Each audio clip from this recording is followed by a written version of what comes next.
अगला क्वेश्चन है बच्चों जेई एडवांस क्वेश्चन 21। वही मैट्रिक्स मैथ्स वाली सीरीज चल रही है हमारी। तो क्वेश्चन आपसे कह रहा है दो वायर हैं, ठीक है, और उनकी चार अलग अलग कंडीशन दी हैं। जैसे पहली जो कंडीशन दी है आपको वो ये दी है कि point P is situated between wire, ठीक है।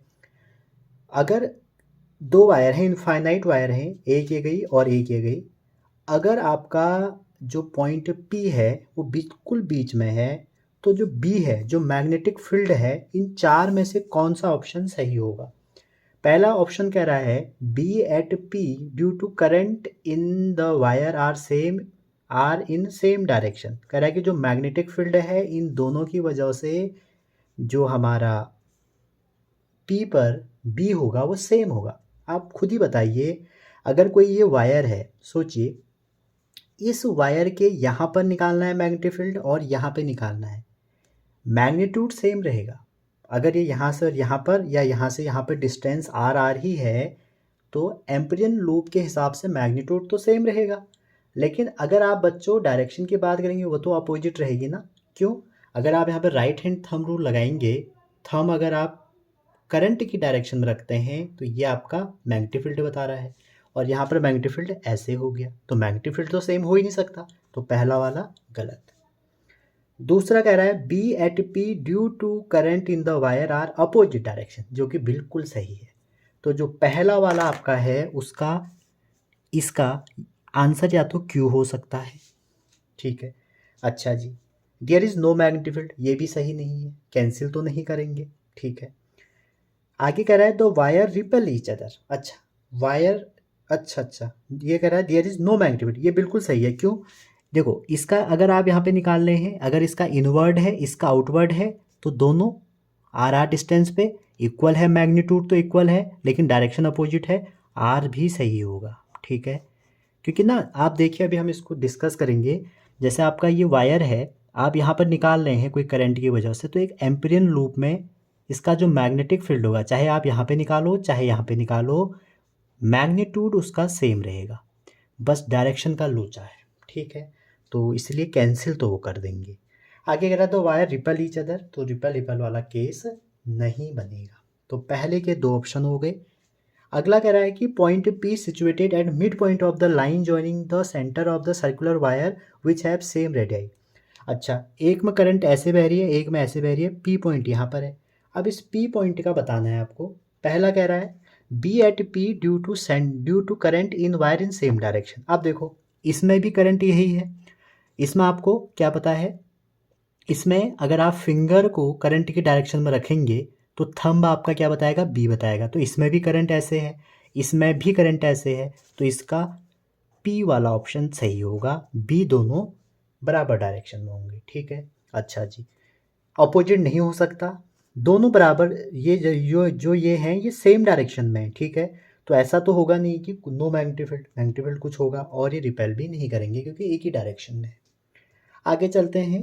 Point P situated at a mid point of a line joining the centre of the circular wire which have same radius. अच्छा, अब इसमें अपोजिट हो गए हैं बच्चों, अपोजिट हो गए हैं तो इसमें ये हो गया कि मैग्नेटिक फील्ड भी अपोजिट हो जाएगा। मैग्नीट्यूड भले ही सेम हो, सेंटर से इसकी डिस्टेंस अगर आर है, इसका मैग्नेटिक फील्ड बाहर को, इसका अंदर को, तो यहाँ पर क्या हो जाएगा, मैग्नेटिक फील्ड तो सेम आएगा लेकिन अपोजिट आएगा, तो इसका पी नहीं हो सकता, क्यू तो होगा। अच्छा जी, इक्वल एंड अपोजिट हो गए, इक्वल और अपोजिट हो गए तो कट जाएंगे आपस में, जीरो हो गए, रिपेल तो नहीं करेंगे। आगे point P is situated at a common centre. अच्छा, जब दो वायर ऐसे बना दिए तब क्या होगा, तो इस केस में देखो इसकी डायरेक्शन ऐसे है, इसकी डायरेक्शन ऐसे है, तो इसका क्या हो जाएगा, अपोजिट डायरेक्शन में हो जाएगा। अब यहाँ पर देखिए आप, इसकी यहाँ से लेके यहाँ तक डिस्टेंस R1 है अगर, तो इसकी यहाँ से यहाँ तक R1 नहीं होगी, कुछ तो अलग होगी ना, दोनों की तो रेडियस अलग अलग है, कंसंट्रिक ये हमारे सर्कल हैं, तो नो मैग्नेटिक फील्ड हमारा यहाँ पर कटेगा तो नहीं, तो इसका मतलब एस किसी का नहीं हुआ मेरे हिसाब से। तो ये बेस्ट आंसर है इसके, क्यू, ठीक है। यहाँ पर कैंसिल नहीं हुआ, क्यों नहीं हुआ, क्योंकि यहाँ पर डिस्टेंस अलग अलग है, तो मैग्नेटिक फील्ड सेम नहीं है, डिफरेंट है, ठीक है। अच्छा जी, जीरो कब होता है, जब इक्वल अपोजिट हो जाता है, जैसे कि इसमें हुआ और किस में हुआ, और इसमें हो सकता है, क्योंकि सेम डायरेक्शन है ना, तो यहाँ पे इनवर्ड आउटवर्ड। ठीक है, तो ये था आपका क्वेश्चन। अब हम थोड़ा सा ना वायर को और अच्छे से डेप्थ में डिस्कस करेंगे और देखते हैं क्या क्या बन सकता है। सबसे पहले बात करते हैं डायरेक्शन की। ठीक है, अब देखिए, मान लीजिए ये आपकी कोई वायर है, इसमें हमारी कोई करंट ऐसे बह रही है, समझ रहे हैं। यहाँ पर आपको बी निकालना है पॉइंट पी पे, और यहाँ पर आपको बी निकालना है पॉइंट क्यू पे। क्लियर है? तो सभी बच्चे क्या करेंगे, अपना दायां हाथ लेंगे, राइट हैंड लेंगे, और राइट हैंड में जो थंब है बच्चों, ये इसको ऐसे रखेंगे। फिंगर उस तरफ रखनी है जहां आपको मैग्नेटिक फील्ड निकालना है, तो ये है, आपने रख दिया ऐसे। अब इसको कर्ल करोगे ऐसे, तो जैसे ही आप कर्ल करोगे ना, तो जो आपका ये फिंगर कर्ल हो रही है, आपके पास आ रही है या दूर आ रही है, आप देखिए ये दूर जा रही है ना, तो डायरेक्शन क्या हो जाएगी, इनवर्ड। तो यहाँ पर डायरेक्शन इनवर्ड हो जाएगी। यहाँ पे देखिए ये है। अब इसमें जब आप कर्ल करेंगे, आपको क्यू पे निकालना था, तो आप इसको कर्ल करेंगे, ये करा तो आपकी तरफ आ रही है, इसको आप आउट बोलेंगे। यहाँ तक क्लियर है? इसको इनवर्ट बोलेंगे, इसको आउट बोलेंगे। अच्छा, इनवर्ट का एक साइन है क्रॉस। इनवर्ट का साइन क्या है, क्रॉस। और आउटवर्ट का जो साइन है बच्चों, उसको डॉट भी लिख देते हैं। क्लियर है यहाँ तक? अच्छा, जो इन है ना बच्चों, जनरली इन का मतलब ये होता है कि magnetic field is away from observer, observer के रिस्पेक्ट में, या आप बोल सकते हो परपेंडिकुलर इनवर्ड, ऑब्जर्वर से दूर जा रहा है। ये देखिए, थंब रखा, पी पे निकालना था, मोड़ा, ये मोड़ा, मेरे से दूर जा रहा है, तो मेरे से दूर जा रहा है तो क्या होगा, इनवर्ड। ऑब्जर्वर से दूर जाएगा, इनवर्ड। ऑब्जर्वर से पास आएगा, आउटवर्ड। ठीक है, तो आप ये समझ लीजिए उल्टा है। आपके पास आना था तो इनवर्ट होना था ना, लेकिन साइन कन्वेंशन में उसको इन आउटवर्ड करना, इसको इनवर्ट करना। ठीक है, जनरली हम क्या करते हैं, जो हमसे दूर जाता है उसको आउट कहते हैं ना। जैसे मान लो आपके ज़िंदगी में कोई था और दूर चले गया, आउट कहते हैं, लेकिन उसको आउट नहीं कहना है। जब वो जाएगा कोई तो आ रहा है ना अंदर, इनवर्ट कहना। ठीक है, ऐसे याद करना इसको। ये गया, ये इनवर्ट। ठीक है, इनवर्ट, ये जा रहा है ना इसलिए क्रॉस लगाया है, ये आ रहा है तो इसलिए डॉट लगाया। ज़िंदगी में दो हो गए, स्कूटी में दो लोग बैठने लग गए। चलिए, अब अगर जैसे ये है, तो इसमें अगर करंट आपकी ऐसे बह रही है, या इसमें करंट ऐसे बह रही है, ठीक, तो इसमें आपका क्या है, अगर क्लॉक वाइज करंट है तो इनवर्ड है, अगर आपका एंटी क्लॉक वाइज है तो आउटवर्ड है। इनको दिखाते हैं क्रॉस से, इसको दिखाते हैं डॉट से। देखिए, इसमें क्या करना है, फिंगर को करंट की डायरेक्शन में रखना है, ये तो हमसे दूर जा रहा है, इनवर्ड। ऐसे करना है, हमारे पास आ रहा है, आउटवर्ड। ठीक है, पहला खेल तो था डायरेक्शन का, इसको बोलते हैं राइट हैंड पाम रूल, और इसको बोल देते हैं क्रॉक मैक्सवेल स्क्रू रूल भी बोल सकते हो आप। ठीक है, अच्छा, कई कई बार ना इसमें ऐसे भी करते हैं कि जैसे ये एन है, ये हमारी ऐसे हो जाएगी, आपके एनसीईआरटी में ऐसे भी बना है। ठीक है, तो इससे भी कर सकते हैं आप, नॉर्थ और एन और साउथ से। तो आप इसको याद कर लीजिए, इसको याद कर लीजिए, दिमाग में बिठाइए। अब वायर को डील करते हैं। अब एक वायर है बच्चों, जैसे कि एक वायर है, ठीक है, और इस वायर में आपको मैं अगर बताऊं, ये एक वायर है यहाँ तक, इस वायर में हमें इस पॉइंट पे निकालना है पी। ठीक है, जेई मेंस वाले भी देख रहे होंगे कुछ बच्चे कि कैसा एडवांस का पेपर आता है, तो उनके लिए भी काफ़ी बेनिफिट है। मैं आपसे बिल्कुल नहीं कहूँगा मेंस वाले देखो, एडवांस वाले देखो। ठीक है, क्योंकि अच्छी तैयारी आप करोगे अपनी एडवांस लेवल की, तो मेन यूँ निकल जाएगा आपका। ठीक, मे भी आपको ये एंगल दिया है अल्फ़ा और ये एंगल दिया है बीटा।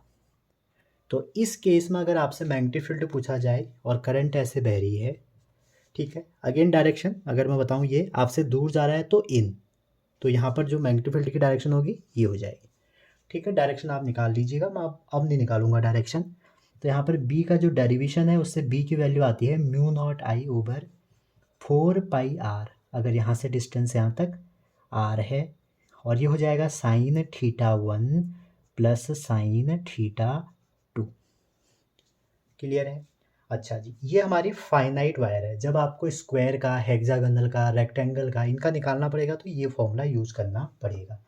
अच्छा जी, अगर आपके बच्चों इसी में अगर आपका इनफाइनाइट वायर है, तो इनफाइनाइट वायर में अगर आप इनफाइनाइट वायर की तरह इसको, अच्छा इसमें एक चीज़ और, अगर आप इसको अल्फ़ा बीटा के टर्म में देखते हैं तो 4πr, ठीक है, कॉस अल्फ़ा अंदर का एंगल पहले लेना है और उसमें से बाहर का एंगल माइनस कर देना है, ठीक है।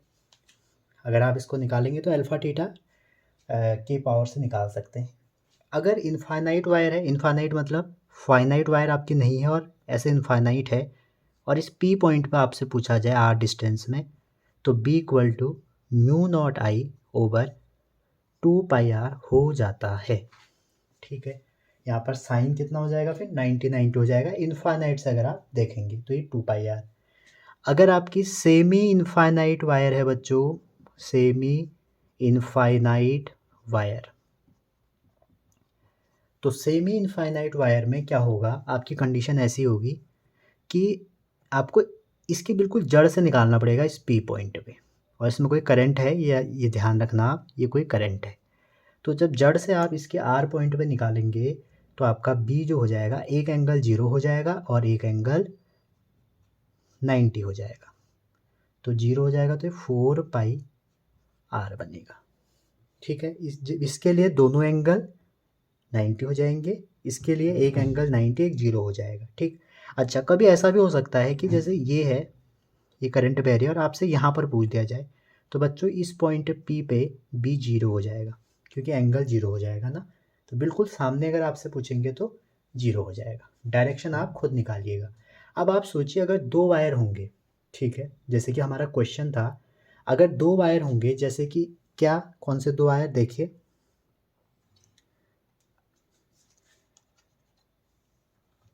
आपके पास दो वायर हैं, एक वायर ऐसे है, एक वायर ऐसे है, और इस बी पे आप पी पे निकालते हैं। तो आप खुद ही सोचिए, अगर ये इनफाइनाइट वायर हैं, अगर मैं आपसे यहाँ पर पूछता तो आप कहते 0 होगा, चाहे यहाँ पर चाहे यहाँ पर।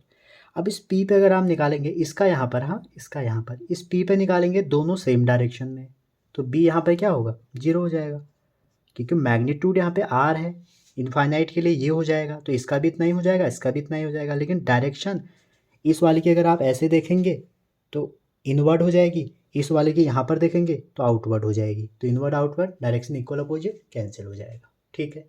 अब हम डिस्कस करते हैं रिंग को। अगर आपसे रिंग का पूछा जाए, कोई एक गोला दे दिया जाए और आपसे पूछे कि रिंग का बताइए, तो रिंग का जब भी आपसे पूछा जाए आप क्या करेंगे, एक नॉर्मली आपको एक्सिस का पता होना चाहिए। मान लीजिए ये आपकी कोई एक रिंग है, ठीक है, इस रिंग की जो रेडियस है वो कितनी है, रेडियस इसकी आर है, ठीक है। तो जैसे ही इसकी रेडियस आर है और एक्सिस पे एक्स डिस्टेंस पे आपको निकालनी है, क्लियर है। अच्छा जी, ये आपकी आर है और यहाँ से एक्स डिस्टेंस पे निकालनी है। तो यहाँ पर जो बी होगा ना बच्चों, वो होगा आपका बी इक्वल टू हाँ, ये होना चाहिए आपका mu not an, number of turn है आई, म्यू नॉट एन आई, और रेडियस जो है रेडियस का इंटू आर, ठीक है, वो भी square over r square plus x square की पावर, यहाँ पर 2 लोगे 3/2। तो अगर आपसे कोई पूछे सेंटर पे कितना होगा, तो आप इजीली कह सकते हैं कि सर सेंटर पे तो हमारा ये जो आर होगा ये क्या हो जाएगा, 0 हो जाएगा। सेंटर पे जो हमारा आर होगा वो 0 हो जाएगा, आर नहीं एक्स हमारा 0 हो जाएगा। अगर आपसे सेंटर पे पूछें तो एक्स हमारा 0 हो जाएगा। तो जैसे ही सेंटर पे एक्स 0 होगा तो बी हमारा, अगर ओ पे पूछे आपसे, तो mu not an I over, यहाँ से 0 हो जाएगा, आर से आर क्यूब आ जाएगा, आर स्क्वायर से कटेगा तो 2r। तो ये कहाँ पर आ जाएगा, ये आ जाएगा आपका सेंटर पे। और सेंटर पे किसके, किसी रिंग के। अगर आपको रिंग आधी कर दी जाए, इस आधी रिंग में आर है, इसमें कोई करंट बह रही है, तो यहाँ पर जब बी लिखेंगे तो आप क्या करिए, अगर ये बी ओ है इसका आधा कर दीजिए। अगर आपको क्वार्टर दी जाए ऐसे, तो क्वार्टर में क्या है, बी ओ का 1/4 कर लीजिए। अगर आपको कोई सेक्टर दिया रहेगा थीटा, तो आपको सेक्टर का बी ओ का थीटा ओवर 2 पाई का इंटू कर लीजिए, आपके आंसर निकल के आ जाएंगे। ठीक है। अच्छा जी, मैग्नेटिक फील्ड इस रिंग का मैक्सिमम कहाँ पे होगा अगर कभी पूछ दिया जाए, आर प्लस माइनस रूट 2। कई बार आपके जेई में पूछा है कि B centre over B axis की वैल्यू कितनी होगी, तो बच्चों वो होगी 1+x² plus r square upon r square में 3/2, इसके बराबर हो जाएगी। तो ये थे हमारी रिंग और एक इसमें हेल्महोल्ट्ज़ कॉइल है। उसमें क्या होता है बच्चों, सेटअप है दो कोएक्सियल कॉइल का, सच दैट उनकी जो डिस्टेंस है सेंटर से उस पॉइंट तक रेडियस के बराबर होंगी, करंट सेम डायरेक्शन में होगी। उस केस में जो उसका मैग्नेटिक फील्ड होता है हेल्महोल्ट्ज़ कॉइल का, वो होता है 0.716 म्यू नॉट NI/r। तो इसको भी आप देख लीजिएगा, NCERT में एडिशनल एक्सरसाइज में पहले दूसरा क्वेश्चन है, एक बार आप इसको कर लीजिएगा। NCERT आपको नहीं छोड़नी है। तो ये हमारा लास्ट पॉइंट था। आई होप आपको ये चीज़ पसंद आई होंगी, पसंद आई है दोस्तों को बताइए, लाइक शेयर सब्सक्राइब करो ना करो आपकी मर्जी। आपको अगर ज़रा सा भी हेल्प मिली है तो एक लाइक और शेयर ज़रूर करना, सब्सक्राइब तो आपको करना ही है। ठीक है। और पढ़ते रहिए, स्वस्थ रहिए, और वही चीज़ लास्ट बार, अपने फ्रेंड सर्कल से नेगेटिव लोगों को बिल्कुल हटा दीजिए। धीरे धीरे हटाइए, लेकिन उनको हटाइए।